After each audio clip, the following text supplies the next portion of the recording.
Node is July 11th, 2023. I'm here to do an ultimate podcast on the north and south nodes of the moon as they start to shift. They have already beginning to shift, and they will finalize shifting next week on the 17th and the 18th of July. What does it mean for us exactly? It means that the karmic nodes of destiny are changing, and they change every 18 months. And what does it mean for us? The North Node represents the new direction we need to head in together as a community on Earth. It represents humanity's lessons that we must learn and are here to learn. It's like a new language we are learning. Okay, and the South Node reveals the shadow work that society must deal with together in order to evolve. So what does this mean for us? The nodes are always in opposite signs and houses. North node, south node, right? Opposite. Also, the thing about the nodes is that they always travel in retrograde. And if you watch my ultimate guide in retrograde, you know that means moving backwards, or appears to be moving backwards to us, humans on Earth. It may not be moving backwards, it's just the way it appears.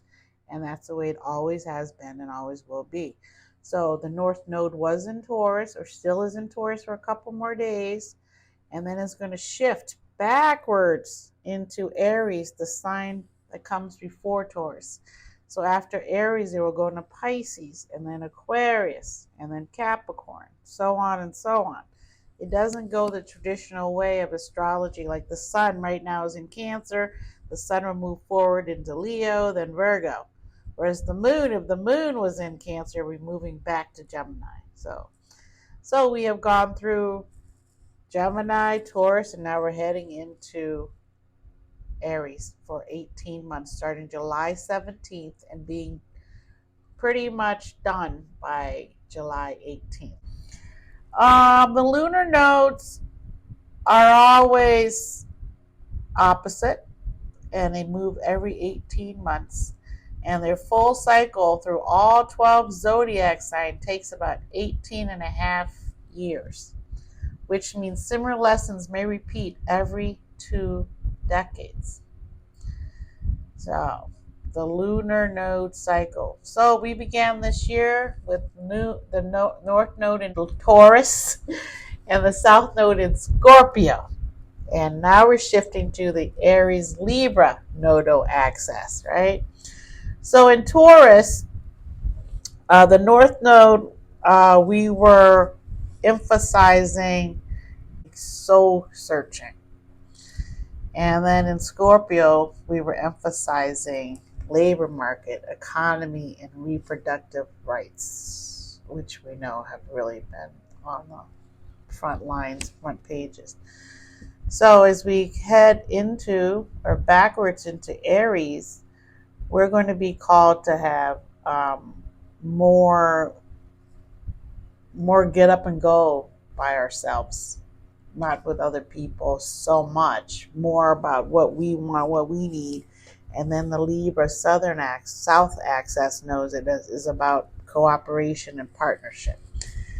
And so how's that going to work? And this lasts until January 11th, 2025. And when that occurs, Pluto will be permanently in Aquarius for 20 years. Nodal shifts goes into Pisces.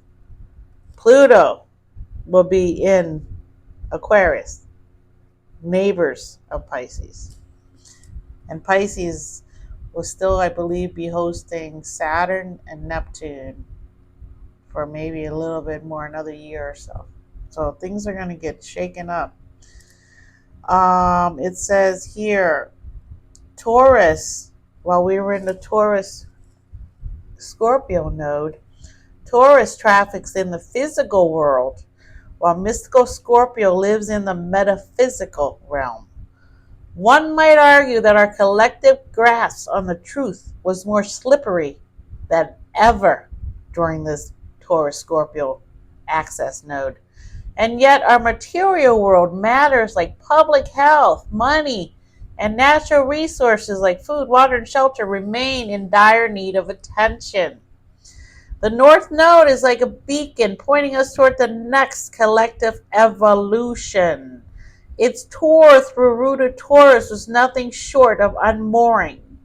In many ways, it pulled the rug out from under our feet and placed it on an upper level that we still are climbing to reach. In Scorpio, the South Node, the sign of money, power, sex, reproduction, and death, was heavy lift for us. We couldn't lift that up much, right? As autocrats tightened their iron grips and ideologues forced their religious beliefs into broad based legislation, and we have felt it has been too much to handle some days, all these negative things that are happening to our society. Not paying attention to our collective North Node and moving forward with protecting our food, water, and shelter resources. Instead, we're moving towards the South Node where people are becoming power mongers and trying to run other people's lives through stopping people from having abortions, getting married, having trans operations, just stopping people from doing anything personally. The government is getting involved. They're getting involved through religion. And in America, religion and government are not supposed to mix. So a lot of people now within states are making state laws where religion is more prominent in their state. They're bypassing some federal laws.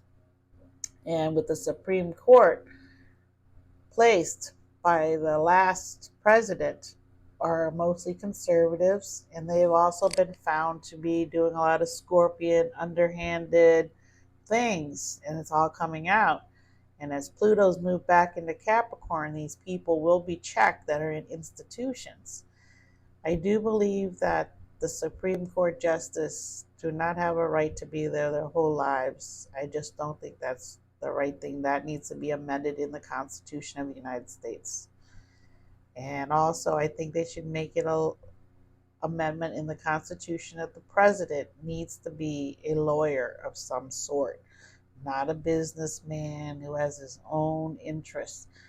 And then I also believe that all politicians should not be allowed to dabble in any sort of trading in the marketplace with the Dow Jones and the stock market. They should not have any access to that. And they also should be vetted so that they cannot lie and win an office and then get in there and nothing they said was true. It was all a lie. So that's how Scorpio South Node has been being received by the population of Earth, is that they are leaning into what is familiar, which is lying, cheating, not paying your bills, killing each other when you're angry, grabbing the first thing when you're angry, grab that gun. Because Scorpio is ruled by Mars and Pluto. Pluto is destructive. It doesn't just stop at punching you, it will kill you, Pluto. So what are the new themes for the Aries Libra node access as we head into July 17th? Okay? Everything accelerates. Got a need for speed? Get ready, here it comes. When the North Node is in Aries, everyone's a star. So you thought the TikTok rage would bottom out soon? Guess again, according to Astro Style. It says here that Twitter launched in March of 2006 under the outspoken Aries North Node. And as this cycle begins, Threads from Facebook has just started, and I've joined that. Challenges for couples. The murky South Node slipping back through partnership-oriented Libra, an air sign ruled by Venus, about diplomacy and balancing our lives, making sure that what we value is in balance. This serves to challenge committed couples. War, Prior Aries Libra nodal transits have coincided with actual wars, as well as anti-war revolts and uprising.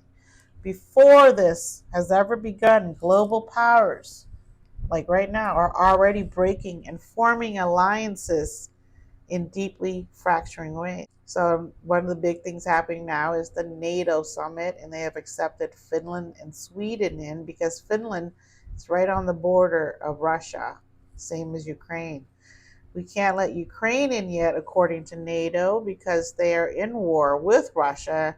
If they join now, all of NATO members would have to go in and fight Russia, and that's not what it's about yet. So Ukraine has to first end the war before they can get into NATO. But they still have backing from a lot of NATO allies in Europe. So they're doing okay. They're fighting back. And it's ironic that the reason Putin said he started his invasion of Ukraine was to have a buffer between the European NATO nations and Russia. They didn't like the fact that, Germany had some nuclear power over there for electricity, which they've now shut down, all of them, because of the Ukrainian war. They've shut it down. And then Ukraine has the other nuclear facility for electricity, which they have taken over. The Russians have taken over. And that is a very dangerous situation, because if they blow that up, a lot of Ukraine would be horribly murdered, just the way Japan was when America dropped its bomb on Japan during World War II to end the war. So these situations is just too precarious. And with Aries ruled by Mars, the sign of the warrior, moving to the North Node, and things we have to learn, which is independence, being pioneering, being childlike, keeping enthusiasm, keeping up that fire energy, it can blow up in our faces as war, because Mars is very aggressive, needs something to do, doesn't want to just sit there. And Mars is moving to Virgo. Virgo is not a fighter. Virgo's more thoughtful, more brainy. So Mars is now being ruled by our brain. In terms of Mercury rules Virgo, so Mercury is taking over Mars energy in terms of, okay, Mars, let's think about things before we do it. So Mars could, while it's in Virgo, think about things a little bit more, and we only have a little bit of time for Mars to be sitting here studying studiously his plans, his strategy. And then Mars will move to Libra, which is at the same time that the South Node will be there. So the scales of justice can swing widely. Right? What does that mean, right? It means that because of the way Aries and Libra think. While the South Node transits through Libra, Aries is the sign of war, while Libra rules peace. That's why they're opposite. War, peace. Without war, there is no peace. All right? But some people get bored of peace. They need a round, stir things up. And then Aries comes and says, okay, what do you want to do? Let's get it going. That's the problem with that energy. If it's uncontrolled, it can happen. So can we fight the good fight without destroying each other in the process? This 18-month cycle is sure to bring some collective awakenings around personal power and the power of love. There's a lot of meetups with Aries and Libra in the forecast. So we will be feeling a bunch of shifts. The last time the nodal axis of Aries and Libra was here was in 2004, 2006. So if you can kind of remember some of that, I can kind of remember some of it. Was when my kids were all starting elementary school. And my third one was getting ready to go into elementary school when this happened. And so that meant I had time alone at home. But after my third baby, I lost it all during this time. So that is my goal for the next 18 months, is to get my body in shape, because now I'm heading towards 60.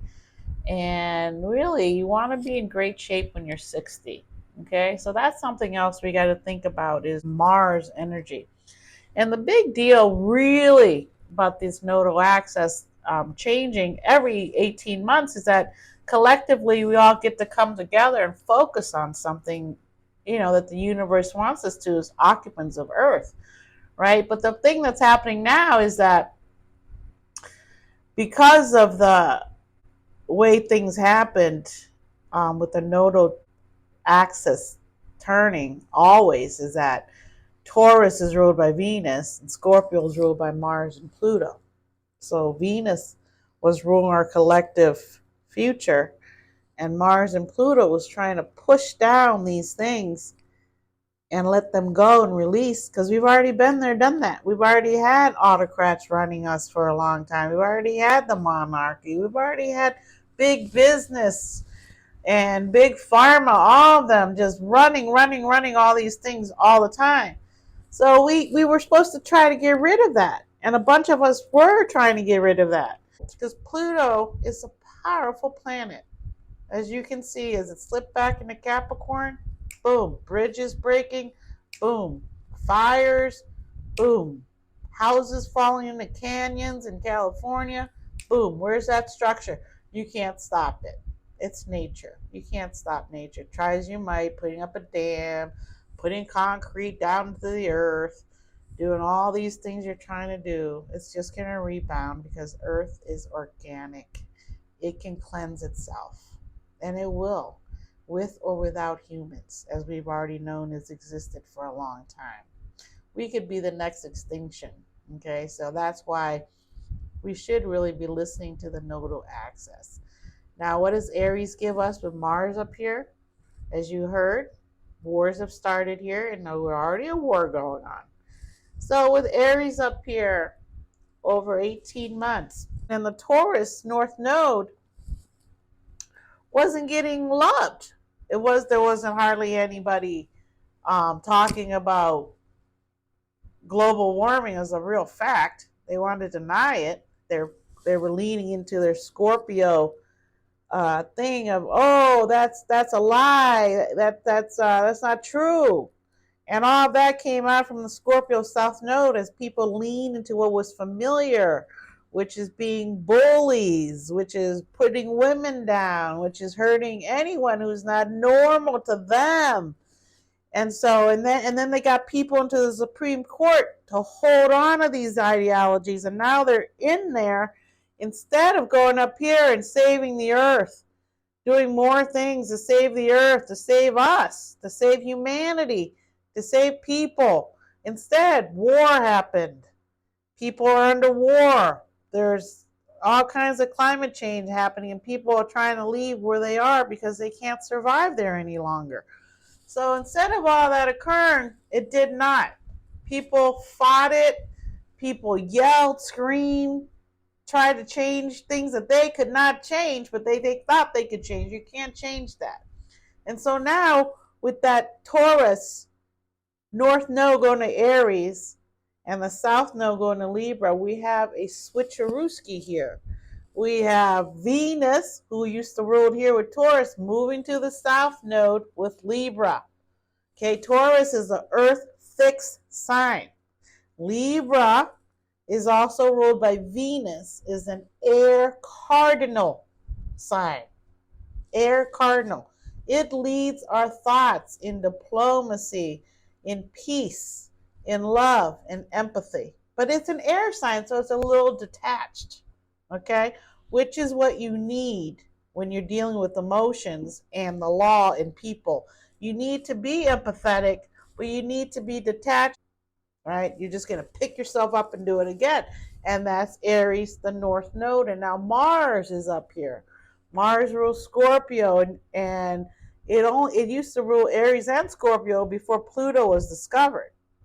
So Scorpio and Aries have a lot in common, and Scorpio is my Mars card.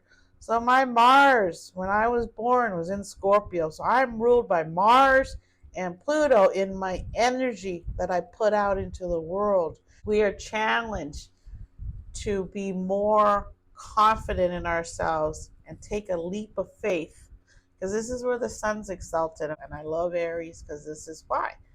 Because when you're Leo, you're ruled by your heart and you want to do the best things. The Leos love it when they're in Aries because here you can do things that you know are right from your heart chakra. And you don't have to worry and apologize for people that are doing the wrong thing because they know they're doing the wrong thing. So you go in and you change, you move things, and you try to show this is how you initiate change. This is the beginning of change. This is how you do it. You don't start by killing people and taking over the land. You come in with diplomacy, right? And with lots of energy, lots of optimism, lots of ideas. Let's all get together. Let's figure this out. We can do it. We've done things before. Let's keep pioneering. Okay, so that's where we're at. So be ready. There's going to be a lot of chaos because so many people lean into the Scorpio way of being. Now they're going to try to lean into the Libra way of being, and Libra is about diplomacy. So there's going to be a fight up here at Aries. And Aries, again, is the sun exalted. So Aries up here will be fighting for the common good of all because Leo is about all people. Leo is the sun. Leo will want to do the right thing here. Okay? So, but the North and South Node will be having many meetings, and one of the first meetings is that the Cancer new moon occurs exactly an hour after the nodal shift, according to some of my astrologists I've been watching. Within 1 hour of that shift, the Cancer new moon. Well, that's it for now for the Ultimate Guide. See you soon. Don't forget to subscribe, like,